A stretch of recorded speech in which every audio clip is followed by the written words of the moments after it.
हम हिंदुस्तानी है। हमारा जन्म भी यहाँ पे हुआ है भारत में, और हम मरेंगे भी भारत में।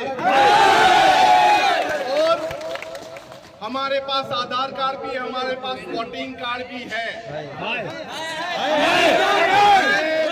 हमें बस न्याय चाहिए, धंधा रोजगार के लिए हमें यहाँ पे जगह चाहिए, और ये व्यवस्था करने का काम यहाँ पे महानगर पालिका के अधिकारियों का है।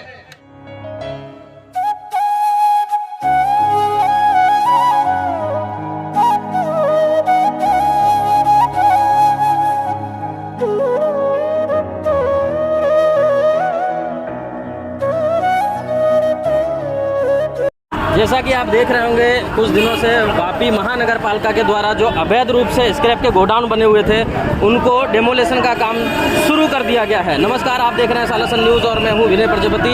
इस वक्त मैं मौजूद हूं वापी झंडा चौक से नगर पालिका की तरफ। जो आप मेरे पीछे देख रहे होंगे कि यात्रा चल रही है, और ये रैली जो है, उस रैली का निकलने का कारण क्या है? ये रैली इसलिए निकाली जा रही है कि जो स्क्रैप के गोडाउनों पर महानगर पालिका का एक्शन चल रहा है, उनको तोड़ा जा रहा है। उसमें कांग्रेस इसका विरोध करते हुए नजर आ रही है। कांग्रेस का कहना है कि अगर पहले से ये अवैध था तो फिर इनको घर वेरा क्यों भरवाया, लोगों से टैक्स क्यों लिया है, पहले इस तरीके की योजना क्यों नहीं बनाई गई कि अवैध है तो इनको जानकारी नहीं दी गई, या फिर बिना जानकारी के इस तरीके से जो डेमोलेशन किया गया है वो दादागिरी है। आखिरकार कांग्रेस का कहना क्या है और सच्चाई क्या है, ये तो हम जानेंगे ही और अपने चैनल के माध्यम से आपको बताएंगे ही। लेकिन अभी हम बात करेंगे कांग्रेस के जो धारासभ्य हैं आनंद पटेल, उनसे बात करेंगे कि आखिरकार जानकारी क्या है और कांग्रेस इसका विरोध क्यों कर रही है, क्या कारण है जिस वजह से कांग्रेस इसका विरोध कर रही है, और क्या पहले से जो डेमोलेशन किया गया उसके बारे में स्क्रैप के गोडाउनों को जानकारी नहीं दी गई थी, बताया नहीं गया था।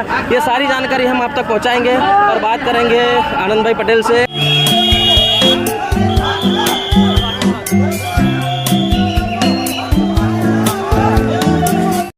न्याय यात्रा निकली है, इससे क्या लाभ लग रहा है आपको? नगर पालिका से क्या लाभ मिलेगा? वापी महानगर पालिका जो अन्याय कर रही है उसके विरोध में न्याय की गुहार करने के लिए हमने आवेदन पत्र दिया है। यहाँ के जो लोगों को अभी बारिश के टाइम में अवैध तरीके से निकाला गया है, उसके विरोध में हम न्याय की गुहार कर रहे हैं। उनका रेसिडेंशियल प्लॉट में कमर्शियल काम चल रहा, तो उसका हेतुफेर करने का काम भी यहाँ की नगर पालिका का है। इतने साल तक आपने कमर्शियल टैक्स लिया, इतने साल तक आपने वहाँ पे कमर्शियल बिजली दी और पैसा कमाया, उसके बाद आज आपको याद आ गया यहाँ पे क्या करना है। इसके लिए हम विरोध कर रहे हैं। हमारी टीम यहाँ के नगर पालिका के अधिकारियों से मिलेगी, उससे चर्चा करेगी, और जो अवैध है वो उनके निकाले, हमें उससे कुछ फर्क नहीं पड़ेगा, लेकिन उसकी व्यवस्था भी महानगर पालिका को करनी पड़ेगी।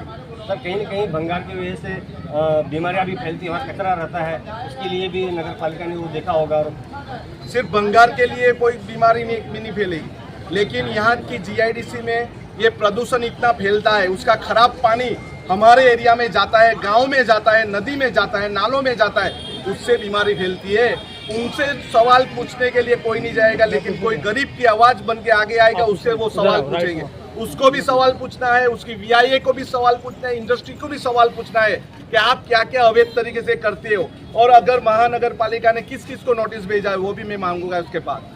क्या आपको उम्मीद है कि महानगर पालिका से न्याय मिलेगा?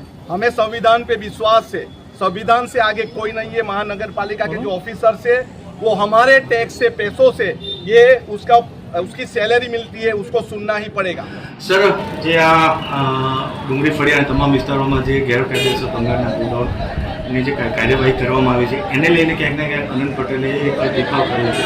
એમની વાત એ છે કે યોગ્ય સમય આપવામાં આવ્યો નથી, નોટિસ આપવામાં આવી, એને લઈને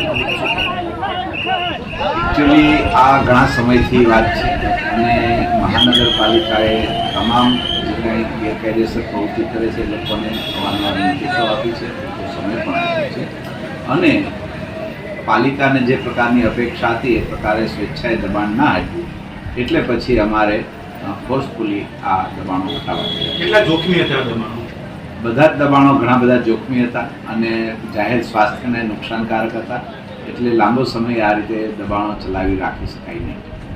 સર ગાઈડલાઈનો શું બહાર પાડેલી છે એમ શું અપીલ કરશો કે કઈ કઈ ગાઈડલાઈનો ફોલો આ બાબતે શું અમે- સદંતર બંધ કરવા કીધું છે પાલિકાએ કે બીજી આ જગ્યાએ બાબતે અમે વિસ્તૃત ગાઈડલાઈન બનાવી છે, માનનીય કલેક્ટર સાહેબે પણ બનાવી છે અને આ તમામ ભંગારના ગોડાઉન ધારકોને આનાથી ખૂબ સારી રીતે અમે અવગત કરેલા છે કે એમણે કાયદેસરની પ્રવૃત્તિ કરવા માટે શું કાર્યવાહી કરવી જોઈએ. એનઓસી ને એવી રીતે લેવા હા, માટેનો એ બધી જ અમે એમને ગાઈડલાઈન આપેલી છે. સર એટલો ઉલ્લેખ કર્યો કે ધારા ધોરણ મુજબ કરે તો પાલિકાને આમાં કોઈ વાંધો નથી, ના પાડી જ નથી. હા, અને કોઈ પણ વ્યવસાય કરતા છે એ સ્વાભાવિક છે, સરકારશ્રીના કોર્પોરેશનના ધારાધોરણ મુજબ જો કાર્યવાહી કરે તો હંમેશા કોર્પોરેશનના જે બધા નાગરિકો છે એટલે સહકાર હોય જ આપણો સિસ્ટમ તરીકે. लड़ेंगे लड़ेंगे लड़ेंगे। वापी महानगर पालिका ने जो हमारे साथ अन्याय किया है, हमारे गोडाउन को अवैध बोल के तोड़ दिया है, उसके विरोध में हमें न्याय चाहिए और इसी न्याय के लिए हम आज न्याय यात्रा करेंगे चंदा चौक से महानगर पालिका तक। हम लोग यहाँ पे 25-30 साल से यहाँ पे रह रहे हैं, हमारा काम धंधा कर रहे हैं सबके साथ मिलजुल के।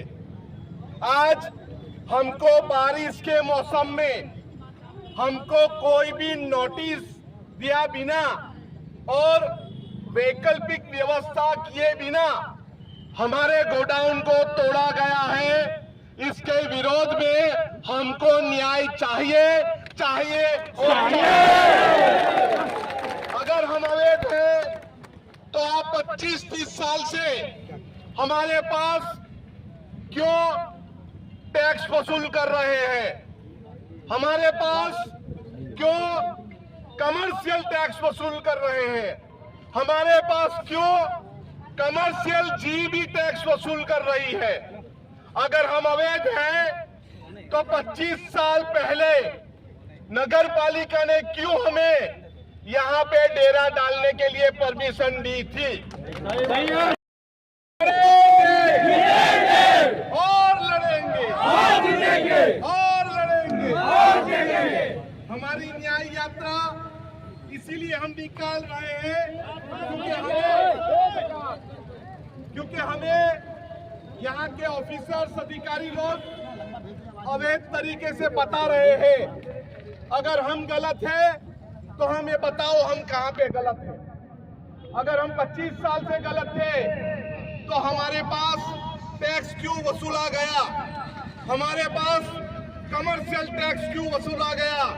हमको बिजली क्यों दी गई? अगर हम यहाँ से हमें यहाँ से निकाला जाएगा तो हमें कहाँ पे हमारा गोडाउन रखने के लिए जगह आप दे रहे हो वो भी जवाब इनको देना पड़ेगा। हम यहाँ के अधिकारी, पुलिस, महानगर पालिका वाले सबको हम मदद करेंगे, लेकिन तोड़ने के बाद हमें यहाँ पे कहाँ देखने को मिलेगा वो भी खुलासा पहले करना पड़ेगा, नहीं तो अभी तक का सभी टैक्स हमें फिर से वापस नगर पालिका को देना। जब से हम यहाँ पे हैं तब से जितना भी टैक्स हुआ वो टैक्स अगर आप देने वाले हो तो हमें पहले बताओ। अगर टैक्स नहीं देना है फिर से तो हमें कहाँ पे जाना पड़ेगा, आप वो जगह भी हमें बताओ और किस किस को दोगे, कितनी कितनी दोगे वो भी हमें बताओ। फिर हम खाली करेंगे। हमारी एक टीम आएगी, वो टीम आपसे बात करेगी। 10-11 लोगों की टीम हमें बनाना है, वो संघर्ष समिति बनानी है और वो नगर पालिका के अधिकारी के साथ बात करेगी और जो भी साथ में हमें करना है वो हम नगर पालिका वालों के साथ, पुलिस के साथ करेंगे, लेकिन हमारा डेरा हम कहाँ डालेंगे वो भी उनको बताना पड़ेगा। ये किसी जाति धर्म की लड़ाई नहीं है, ये न्याय की लड़ाई है, अन्याय के विरोध की लड़ाई है। इस लड़ाई में हम जाएंगे और वहाँ पे बैठ के हमारा आवेदन पत्र देंगे और ये लोग के कान नहीं खुलेंगे, मुंह नहीं खुलेगा, तो 1 हफ्ते के बाद फिर से हम महानगर पालिका में बैठ जाएंगे ना? बैठ जाएंगे।